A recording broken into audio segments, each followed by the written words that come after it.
Hi, stranger. I just met you. Guess how much mileage my car gets? Honda cars. Why is everything so hybrid? 2000 Honda Insight. The Insight debuted in the year 2000, and it's the official car of Excel spreadsheet junkies with hard dicks for data. Insight drivers wear polo shirts and button every button right up to the top, including that choker. The Honda Insight is a legendary hypermiler. This is a machine meant to do one thing: get good gas mileage and screw everything else. No comfort, no amenities, no back seats, no cargo room, little crash protection, little tires, little fun, only miles.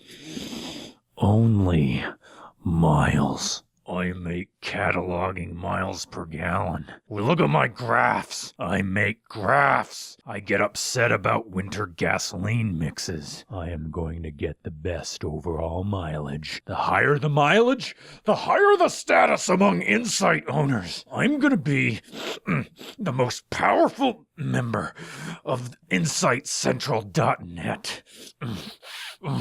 I'm gonna pump up my low rolling resistance tires to 60 pounds and watch my roof molding rattle off. Miles, miles, miles. I have the biggest number. Leaner burn! Leaner burn! I don't care if it's overheating. I don't care if I'm overheating. My G1 will do 100 miles per gallon. I'm in 5th gear by 30.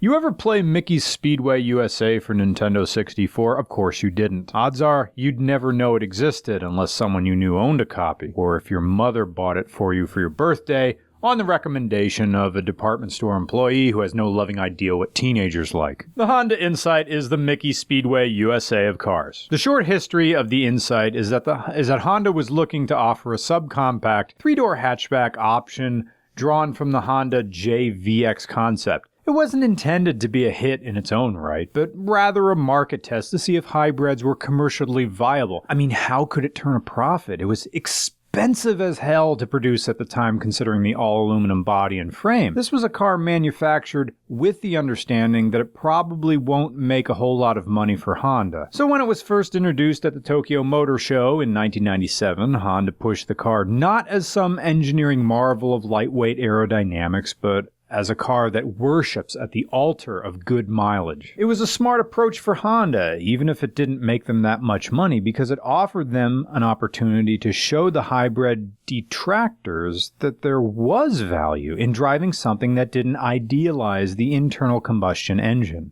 It's like when a little kid learns what's really happening with an internal combustion engine, because it's one thing for a machine to just make a thing work, but when you tell them that there are explosions happening in there, forget about it. That's how car guys get started. That's what electric car detractors are afraid of losing. The Insight was the cheapest hybrid available in North America. It was also the first hybrid available in the United States, beating the Prius to the market by 7 months. But even if it hadn't gotten to the market before the Prius, it was still the clear winner in a price point, and mileage consideration, because in addition to being the least expensive hybrid in America, the first-gen Insight from 1999 to 2006 is still considered to be one of the most fuel-efficient gas-powered vehicles in North America until it was surpassed by the Prius Eco in 2015. At its height, the Insight made EPA estimates of 61 city, 70 highway, those are under the past standards, and 49 city, 61 highway, 53 combined under modern EPA standards. After the first-gen 2006 model, the Insight went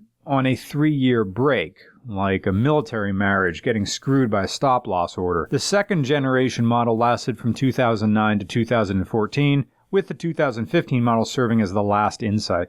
And I'm sure there's a joke in there about the death of Insight prior to the year 2006, but I'll be damned if I'm going to make it. Peter's Insight features a 1-liter, 3-cylinder engine and a 144V electric motor sandwiched between the engine and transmission. It's geared really tall, again for mileage, but you can drive without the electric motor altogether. The electric engine is an ECA1.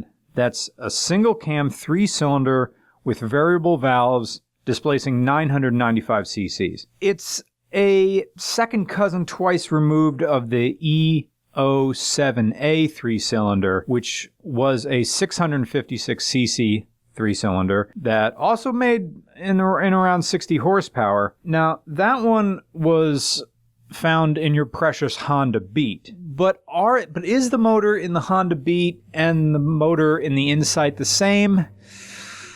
Well, not really. I mean, how are you going to bore and stroke a 650cc engine into a 995cc engine? I mean, those cylinder walls would have to be the size of Texas toast to be able to drill all that out. So I'm guessing the two motors were built from the same cut of cloth, but because the electric motor is within the, it's integral to the whole engine and drivetrain on the Insight. Tough call. But you can see where their thinking was from. I mean, you wouldn't be able to sell one of these K engines in the United States. They're way too small. They have no torque at all. But when they're coupled with the electric motor, well, now you got something. Pete was told that the batteries supposedly can last up to 10 years provided you grid charge them. But if you're not careful, you could end up spending in excess of $2,000 to replace the batteries for this thing. And that's problematic for a car that, for Pete, only cost about $2,500 used. The Insight is a strange beast in the sense that the obsession with fuel efficiency comes at the expense of this Honda driving like a Honda. It almost drives like a budget American interpretation of a Japanese car. And by that I mean it drives like a Chevy Cavalier. It drives the way a virgin makes love. All janky and uncertain what to do next. It's more tiresome than a busy intersection without a protected turn, because every town has that one intersection where you're stuck there forever because someone is trying to turn left at 5 o'clock in the afternoon. And the design. What is this design? Hell, Pete says that people rarely even know what this is when they first see it.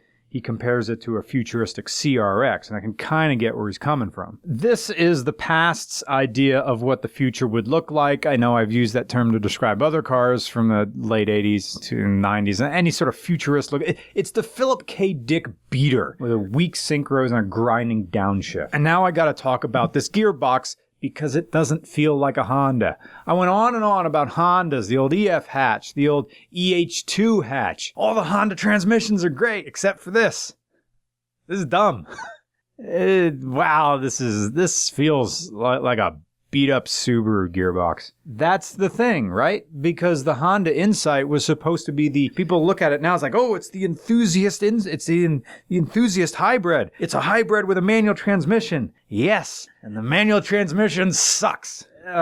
It's not precise. It fights you going in and out of every gear because you're meant to short shift it. Like super duper short. I mean, it has the shift prompt there. It wants you up a gear, up a gear, up a gear all the time. And when you get on it, it's like, I'm not really supposed to be revving this high. And yeah, you see the little electronic displays that says that the electric motor is now assisting you. Cavalier? Chevy Cavalier. And the batteries themselves, not lithium, NiCad.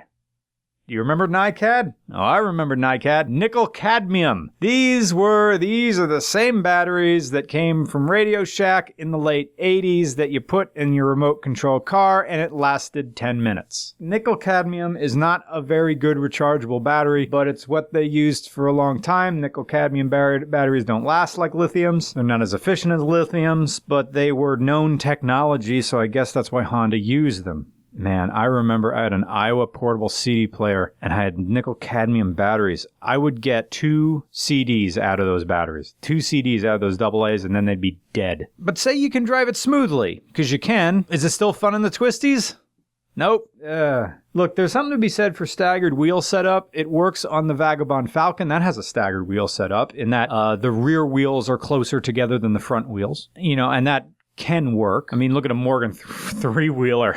That's about as staggered as you get. But doesn't really work here. I mean, it really comes down to the tires again. Low rolling resistance tires. I suppose you could put some nice Hoosiers bro on here, and it'd work pretty well. But again, now you're defeating the point. If it wasn't for the mileage, the Insight wouldn't matter. Because if you improve the traction, you lower the mileage, and now you're just driving a 17-year-old Honda with no back seats. So, Should you buy one? No. Look, with the Honda Insight, it has the same problems as a classic car. I mean, it's from a company that doesn't support it anymore. I mean, imagine having a Packard or a Studebaker or something like that, because it carries no clout and no one knows what it is, and you get no love from average people apart from other nerds like you. And even then, it's still a pissing contest. And the point of owning these things is to drive them. So most Insights rolling around have well over 200,000 miles, and you can say, yes, look how reliable they are. Yeah, but they're reliable for the same reason as a Subaru is reliable or a Volvo 240 is reliable. It's because the owners are reliable. Yes, they're maintained, but the Insight to a much higher price point. Look, get one if you want to. If you're really into this thing, you'll like it. But the Insight brushes up against to DeLorean fandom, and like DeLoreans, Insight meats are really repair meats.